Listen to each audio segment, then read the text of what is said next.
Senhoras e senhores, neste momento ouviremos o excelentíssimo ministro Ricardo Vilas Boas Cueva.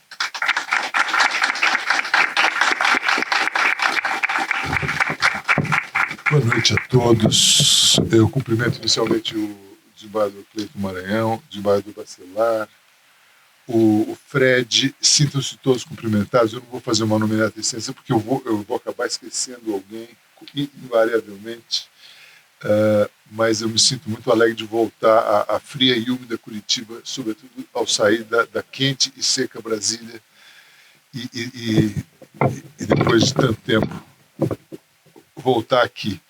Esse assunto é um assunto recorrente para o qual eu sou convidado a falar, porque eu, em 2022, em abril de 2022, eu fui convidado a presidir uma comissão de juristas do Senado Federal pelo então presidente do Senado Federal, o senador Rodrigo Pacheco, uma comissão que discutiu a regulação da inteligência artificial. A Câmara dos Deputados havia aprovado vários projetos de lei de 2021, sobretudo o projeto de lei 20 de 2021, para regular a inteligência artificial.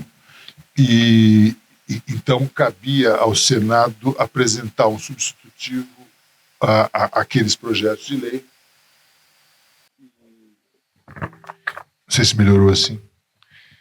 E o presidente do Senado Federal constituiu, então, uma comissão de 18 juristas, eu presidindo, a relatora, a professora Laura Sherton, todos juristas, né, todos bacharéis em Direito. A primeira crítica: por que só juristas? Por que não técnicos? Por que não economistas? Por que não sociólogos? Por que não informáticos? Porque quem redige leis são juristas. Obviamente, no Senado é assim que se faz, é assim que funciona.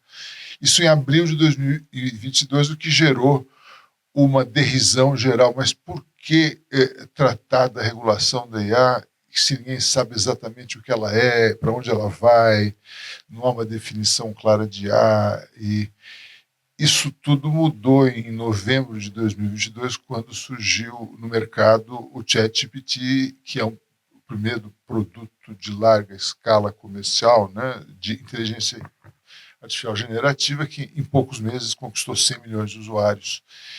E aí, em pouco tempo, começou-se a falar da necessidade imperiosa de uma regulação da inteligência artificial, de um pacto até mesmo de suspensão do desenvolvimento da inteligência artificial no mundo.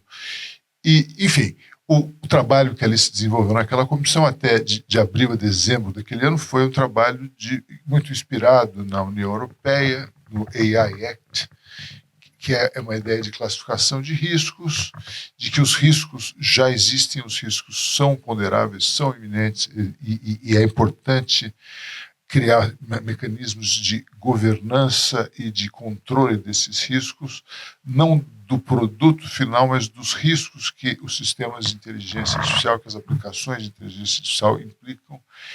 E é preciso, então, criar mecanismos de compliance, de governança, de controle, e a ideia fundamental é essa, e além disso, acoplando a isso uma técnica brasileira de criar um rol de direitos daqueles usuários de inteligência artificial, das pessoas afetadas por inteligência artificial.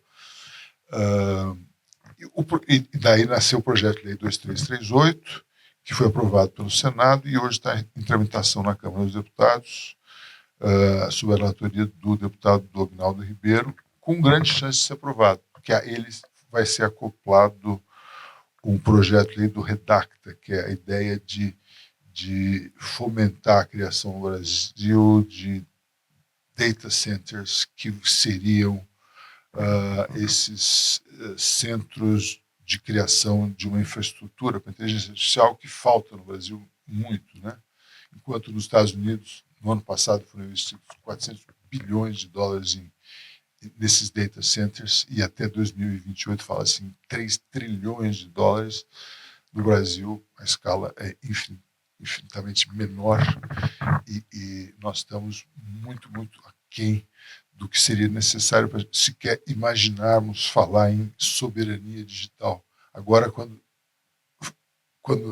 se viu os impactos possíveis da lei Magnitsky no Brasil, e do fechamento dos aplicativos no Brasil, das nuvens no Brasil, e do que isso implicaria em termos de soberania digital, todos começaram a ficar assustados, né? Porque nós deixaríamos de ter acesso não só às operações financeiras e bancárias, mas às nuvens e a uma série de coisas que são dadas como óbvias no nosso dia a dia e que não são tão óbvias assim. Daí a necessidade de começarmos a pensar um pouco mais estrategicamente. Bom, eu quis dar um pouco mais de contexto de por que eu estou aqui hoje, né? Então, é quase um prompt que eu faria para o ChatGPT. Esse é o contexto. Por que eu estou aqui hoje? Em seguida, eu participei também do grupo de trabalho do CNJ, que resultou na Resolução 615. A Resolução 615 é a resolução que substituiu a Resolução 332 de 2020, que era uma resolução marcadamente principiológica e tratava do uso da IA no judiciário, né? Basicamente, o elenco de princípios gerais da OCDE, que dizia que a IA tem que ser centrada no ser humano, tem que ser auditável, explicável, e princípios muito gerais, e não levava em conta a IA generativa, que na época sequer se cogitava da existência dela. A partir do momento em que a IA generativa se tornou uma realidade muito palpável e os juízes começaram a usar isso no mundo todo, e nós já começamos a ter um anteprojeto e depois um projeto de lei e agora possivelmente uma lei de IA em caráter geral que trata de regular a IA com base em riscos.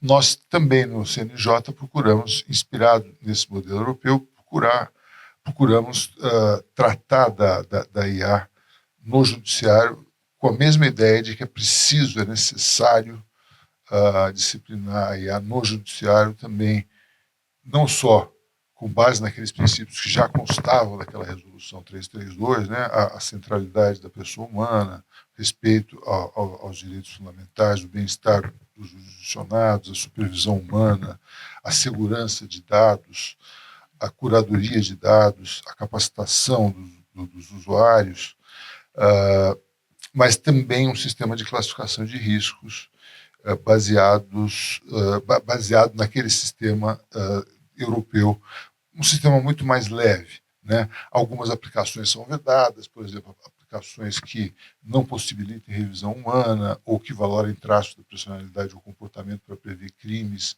ou reiteração delitiva, ou sistemas que classifiquem ou ranqueiem pessoas com base em comportamento, como aquele social scoring usado na China, ou sistemas de identificação biométrica para reconhecimento de emoções e que possam usar isso em detrimento da pessoa humana. E há também sistemas de alto risco, por exemplo, sistemas de identificação de perfis e padrões comportamentais, sistemas de aferição e valoração de meios de prova, e sistemas de baixo risco, como sistemas de execução de atos processuais ordinatórios, sistemas de apoio administrativo, sistemas de detecção de padrões decisórios ou de precedentes, ou de redação de ementas, embora isso seja duvidoso, né? Eu acredito que esses sistemas de redação de ementas, que se tornaram cada vez mais vulgares e comuns, eles podem falsear o precedente. No STJ nós temos visto isso com alguma frequência. O modelo que se usa ali em alguns gabinetes é o modelo FIRE, né? Facts, Issues, Reasoning, Analysis, Conclusion, que é um modelo baseado na Common Law, quer dizer, um modelo indutivo de baixo para cima, enquanto que o nosso modelo é dedutivo, né? De cima para baixo. E se você aplica esse modelo para uma ementa, por exemplo, de embargos de divergência, que quase sempre não são conhecidos, e ele conclui com uma tese, o embargo de divergência não tem tese. Então, como é que você vai colocar uma tese num embargo de divergência que não foram conhecidos?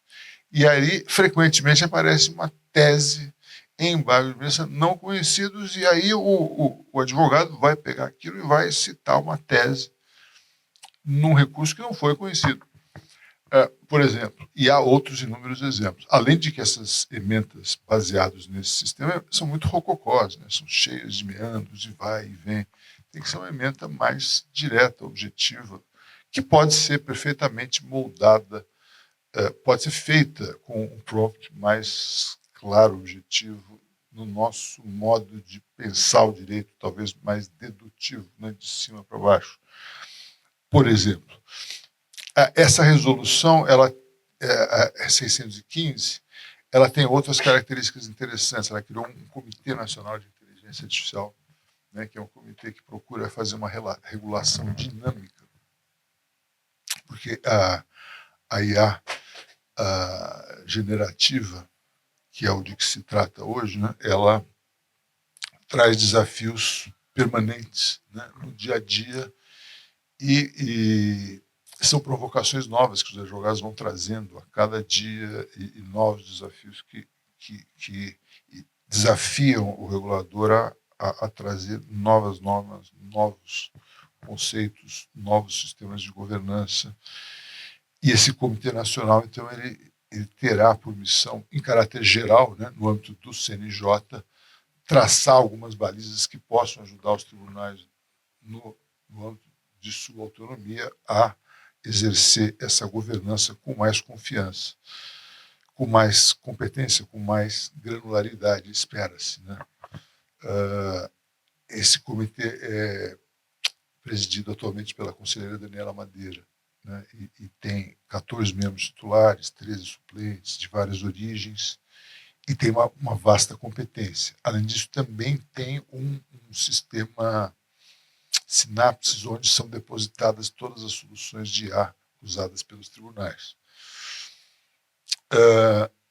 Uma das questões mais controvertidas e difíceis foi a questão da saber se deveria ou não ser declarado o uso da IA quando o juiz usasse a inteligência artificial. A Unesco, por exemplo, na sua regulação, recomenda que se declare abertamente.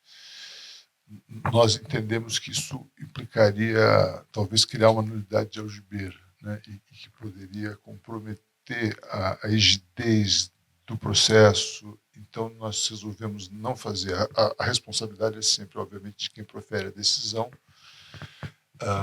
Se houver algum erro ali, obviamente, esse erro é imputável a quem proferiu a decisão, né? E não haveria como especificar. Mas mais polêmico do que isso foi autorizar o uso dos LLMs, né,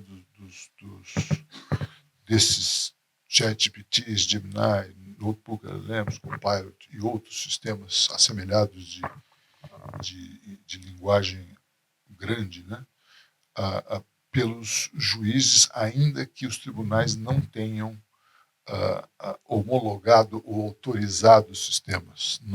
O nosso grupo de trabalho que debateu a resolução 615 tinha pelo menos metade, a composição era de juízes de primeiro grau, e muitos deles já muito versados, muito avançados no uso de ferramentas de IA generativa, alguns deles usando já várias dessas ferramentas às suas próprias expensas. ChatGPT, Notebook LLM, Gemini, em combinação, alguns já criando agentes robóticos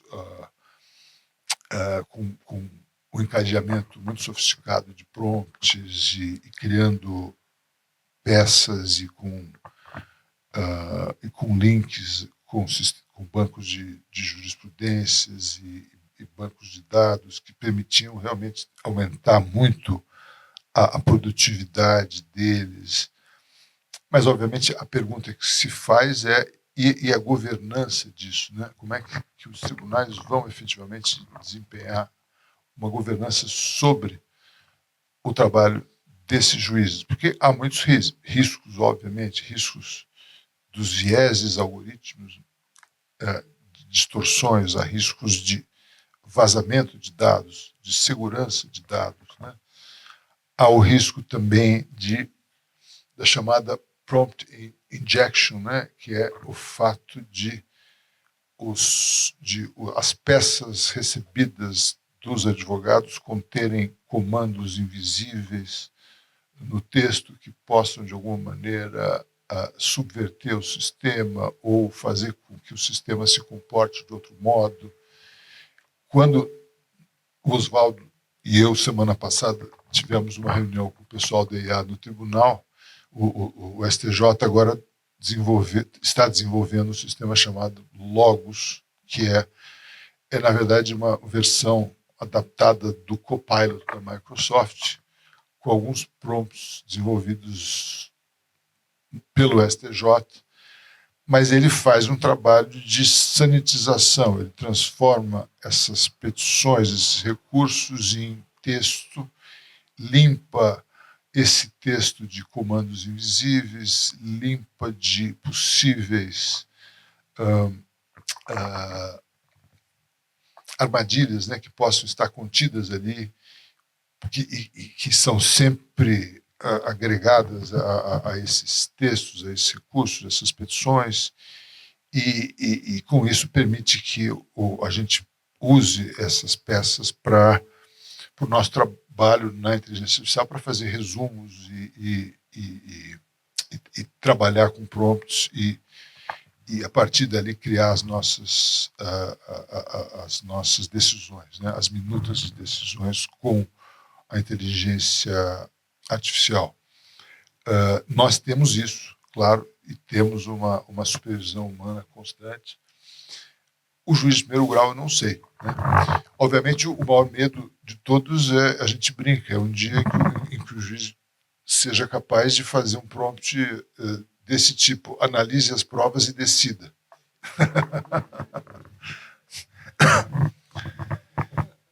Porque, na verdade, nós vivemos num momento de transformação digital muito grande, e isso é que nos leva a uma reflexão maior, né? Nós já vivíamos desde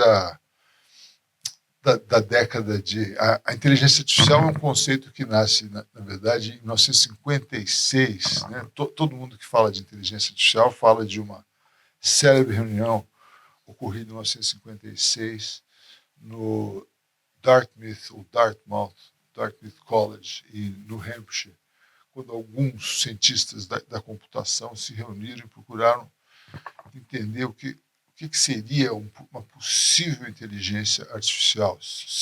Segundo eles, seria aquela modalidade de inteligência na qual a máquina fosse capaz de simular um comportamento humano indistinguível do comportamento humano, né?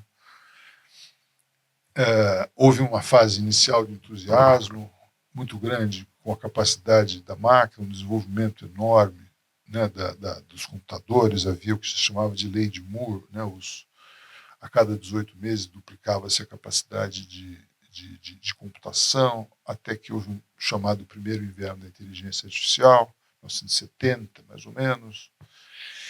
E havia já alguns sistemas de inteligência artificial muito primários, sistemas especialistas, que eram usados na base de algoritmos assim: se dadas certas condições ocorrerem, então haverá isso. Esses sistemas eram primitivos, eram usados para fazer cálculos previdenciários, por exemplo, para usar, ou cálculos de direito tributário, na década de 60, 70, mas eram coisas bem precárias, primitivas, não faziam inferências lógicas, não faziam interpretação, não faziam grandes operações. A esse primeiro inverno da IA seguiu-se um período de euforia nos anos 80, quando começaram a se desenvolver tecnologias mais avançadas de redes neurais que eram capazes de processar muitos e muitos mais, uma quantidade muito maior de dados a um preço muito menor. Aqueles data frames que ocupavam essa sala inteira foram reduzidos em tamanho, em preço, e a tecnologia foi avançando, tornou-se capaz do reconhecimento de caracteres. Aqueles cartões perfurados deixaram de ser usados, os computadores foram capazes de reconhecer texto, e a capacidade de processamento aumentou muito, o chamado Big Data se tornou uma realidade, e surgiu uma ideia de justiça preditiva que os franceses começaram a levar muito a sério. Talvez a reflexão mais interessante, mais avançada sobre justiça digital seja aquela feita na França. Tem um autor que eu gosto muito, chamado Antoine Garrapon, que é também juiz e também um pensador da justiça digital, que ele fala de justiça preditiva como uma justiça que era baseada nesses modelos estatísticos que seriam capazes de identificar grandes padrões normativos e que permitiriam transformar a maneira como se fazia o direito e a própria jurisdição através da identificação desses padrões normativos. E essa justiça era dita preditiva não porque ela fosse capaz de predizer o que seria o direito, mas porque ela repetiria os padrões normativos pretéritos, padrões já identificados no passado.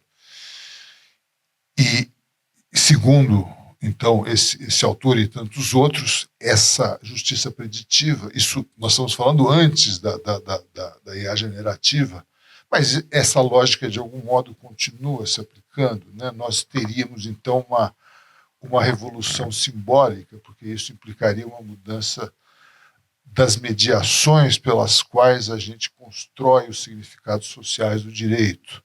A informatização do direito ela faria com que a própria maneira de difusão da lei fosse transformada, a própria difusão da lei fosse... teríamos uma fonte alternativa da normatividade jurídica e a máquina, o computador, seria como se fosse uma quarta parte, porque ela passaria a integrar o processo de criação do direito ao ser parte dessa criação do direito. E também a maneira de escritura do direito através do código. Imaginava-se, ainda não se vislumbrava a possibilidade que a IA generativa nos fornece de escrever em linguagem natural.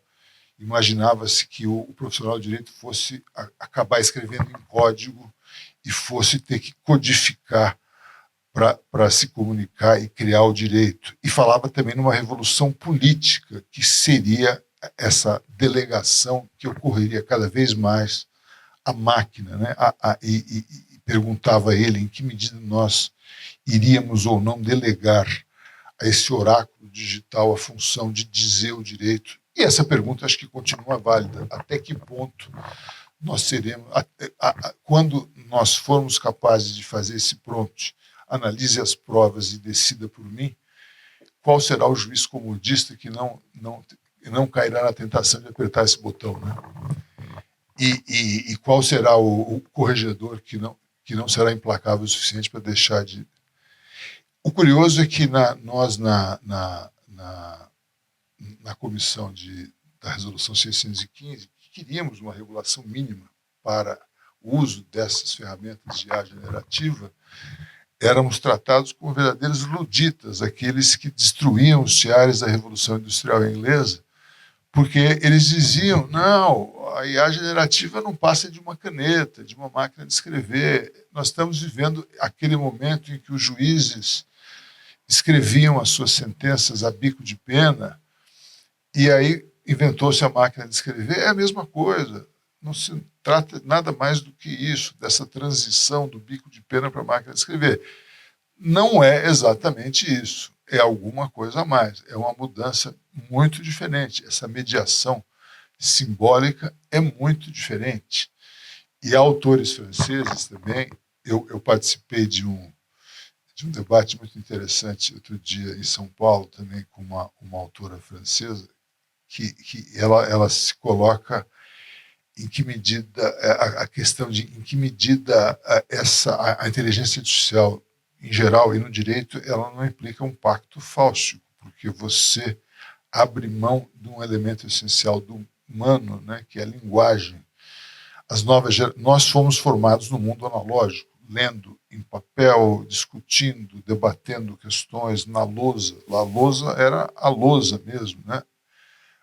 A máquina de escrever, anotando à mão. Nós temos ainda uma capacidade de fazer anotações à mão. As novas gerações provavelmente não vão mais ler livros de doutrina, vão consultar o oráculo, vão consultar o ChatGPT, que vai dar perguntas prontas.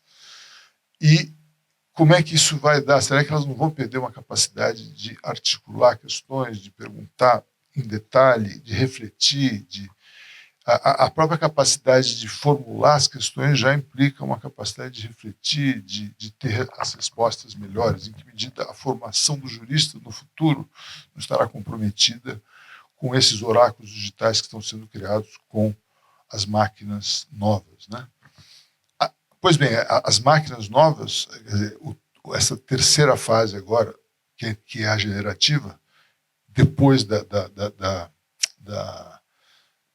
justiça preditiva, ela, na verdade, é um modelo que não é mais um modelo baseado no modelo estatístico, é um modelo probabilístico que se baseia numa imensa matriz linguística tornada possível por uma tecnologia que o Google criou, chamada Transformer, que é capaz de ler frases inteiras, e aquilo é o que chama de um papagaio estocástico, né? A máquina ela não pensa, ela não entende, ela não faz inferências lógicas, ela apenas é capaz de completar com uma rapidez incrível a frase contextualmente adequada em todos os idiomas de uma maneira incrivelmente rápida, né? Então ela completa a próxima palavra possível com uma acuidade assombrosa e é capaz de escrever poemas, peças de teatro, redigir textos muito complexos, fazer traduções incríveis com uma precisão cada vez maior e milagrosa. E ela simula o pensamento de uma maneira que muitas vezes nos engana. Simula mesmo, né? Em alguns casos, com um nível de precisão assustador, apesar de, claramente, o maior temor para o aplicador de direito sejam as chamadas alucinações, né? Porque ela, quando não tem uma resposta, ela inventa, ela alucina, ela cria um precedente, cria uma decisão, cria alguma coisa. Há meios de impedir isso, mas a máquina tende a fazer isso, né? A justiça digital, nós então temos esses desafios enormes, né? A justiça digital, seja ela uma justiça preditiva, seja ela a justiça generativa, a justiça digital baseada na IA generativa, ela nos traz enormes desafios, esse viés de confiança, aquele que se depara com um texto tão aparentemente perfeito e bem acabado, tende a confiar naquilo e tende a baixar a guarda, não fazer as revisões adequadas. Os erros tendem a acontecer. É preciso, portanto, ter critérios de verificabilidade muito grande, né? Obviamente, a justiça digital ela tem também vantagens inequívocas. Nesse mesmo seminário a que me referi em São Paulo, havia gente do mundo da common law, onde o sistema judicial é muito caro, o acesso à justiça é muito difícil, os advogados são muito caros, a discovery é muito cara, paga-se pela hora do advogado, tudo é muito caro. Então, lá, o acesso à justiça é uma realidade que a justiça digital, em qualquer dessas modalidades, ela realmente ela funciona. Até mesmo antes da IA generativa, já havia sistemas que eram capazes de calcular a probabilidade de êxito de certas demandas e através do sistema LexisNexis, por exemplo, nos Estados Unidos, ou de outros sistemas, de calcular a probabilidade de êxito de algumas demandas e, com isso, fazer com que as pessoas pudessem ou não ter acesso ao financiamento de algumas demandas, uma democratização do direito também, uma disrupção no monopólio da mediação, a mediação eletrônica, os mecanismos de mediação online se tornam mais avançados, uma revolução cognitiva também. Há, enfim, inúmeras vantagens, né, na justiça digital que não podem ser negligenciadas e são realidades inegáveis que acontecem. Mas, obviamente, nós temos que ter cuidados enormes com o uso da IA generativa. E agora a realidade do dia a dia nosso é esse, né? Nós temos que procurar, então, criar mecanismos de governança que cheguem àqueles que efetivamente usam a IA. Nos tribunais, eu quero crer, já há um cuidado maior, né? Quer dizer, há que haver essa sanitização, ou seja, a detecção de instruções ocultas, tem que haver uma tipificação de comandos invisíveis, tem que haver uma criação de procedimentos de resposta a incidentes de segurança, tem que haver um cuidado com a transparência, com o controle, com a explicabilidade, com a supervisão humana.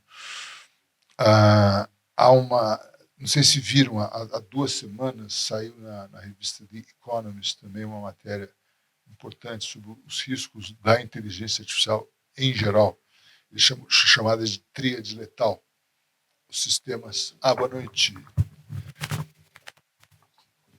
Boa noite, como vai, senhor?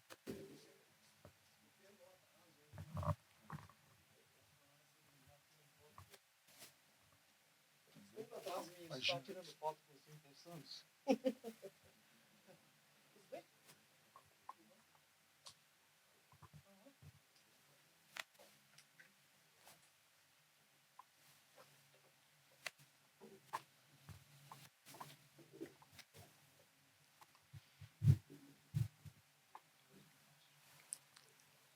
Eu falava, então, presidente, sobre os riscos da IA, né, particularmente de uma matéria publicada no dia 20, há 2 semanas na revista The Economist, que fala do risco de uma tríade letal. Quando você tem 3 circunstâncias no sistema de IA, o acesso a dados privados ou sensíveis, a exposição a instruções não confiáveis por meio de uma entrada externa e a capacidade de retirar esses dados, né, por uma comunicação com o mundo externo, o sistema pode ser dominado ou manipulado por um atacante malicioso, né? Isso pode gerar uma situação de extremo risco, e isso naturalmente pode acontecer em qualquer sistema e nos sistemas dos tribunais também, né? Então nós temos que ter cuidado. A revista recomenda aí que se eliminem ou limitem os mecanismos de exfiltração de dados, que haja uma segregação de módulos confiáveis, que haja uma filtragem e uma sanitização rigorosa dos dados que entram, né, do input, que haja uma auditoria, um controle, uma limitação dos privilégios de acesso, que haja uma redundância maior, uma tolerância e o que eles chamam de overbuilding, né, quer dizer, uma margem de segurança muito grande para evitar esses incidentes de segurança. E agora, antes de vir para cá, eu estava lendo mais um artigo, agora no New York Times, sobre a questão também de um risco que diz ele que já existe, dos especialistas em inteligência artificial, de criação de um patógeno através de um sistema de inteligência artificial que seja fora do controle da humanidade, se não houver qualquer regulação, ou seja, mais um apelo à regulação. A regulação em caráter geral da inteligência artificial é um imperativo mesmo. Eu acho que teremos no Brasil em breve uma regulação, e acho que isso será bom para o Brasil, porque teremos condição de, ainda que não ter uma soberania digital plena, ter condições mínimas de desenvolver uma inteligência artificial no Brasil e atrair os investimentos necessários para que a gente desenvolva uma inteligência artificial no Brasil com condições de segurança e inovação boas, porque o chamado efeito Bruxelas, eu acho que existe mesmo, né? Porque é um padrão assemelhado ao da União Europeia. Se nós conseguirmos, de alguma maneira, nos assemelhar ao padrão europeu, nós estaremos atraindo aqui para um porto seguro as empresas que já aderem ao modelo europeu. E acho que essa mesma lógica ela vale também para o modelo de regulação da Resolução 615. É um mundo sem volta, né? Nós todos que gostamos de ler, estudar em livros, gostamos do cheiro do papel e temos de algum medo desse pacto fáustico, né? O Yuval Harari, ele fala que quando nós mergulhamos nesse mundo da inteligência artificial generativa, nós, de alguma maneira, fazemos um pacto com o diabo, porque nós estamos negociando o que temos de mais precioso no humano, que é a linguagem, que é o que nos distingue de todos os outros animais. E isso nós estamos entregando para a máquina, né? Ao abrir mão da linguagem. E isso é um risco muito grande, né? Eu espero que nesse pacto nós não saiamos perdedores, e eu espero que no direito também nós não saiamos perdedores. Eu acho que a inteligência artificial ela pode ser um instrumento fantástico de aumento, de ampliação das nossas capacidades, e de fato ela é. Para o bom profissional do direito que estuda o direito, que conhece o direito e que se habilita a usar adequadamente a inteligência artificial, ela certamente ampliará as possibilidades de acesso à justiça, de redução das desigualdades, de aplicação do direito de maneira mais uniforme, evitará aquelas chamadas loterias judiciárias, né? Aplicaremos o direito de maneira mais uniforme, isonômica, reduziremos assimetrias informacionais, seremos capazes de vislumbrar cenários muito mais complexos e desenhar soluções jurídicas melhores, de maneira muito mais rápida. É uma ferramenta muito poderosa de aumento, de ampliação das nossas capacidades cognitivas, se for bem usada. Mas não podemos jamais cair na tentação de delegar a esse oráculo digital essa função que é essencialmente humana, de julgar, deliberar, de ter o contraditório, de discutir, que é essencialmente humana. A centralidade do humano na justiça é essencial e não podemos abrir mão dela. Obrigado pela paciência.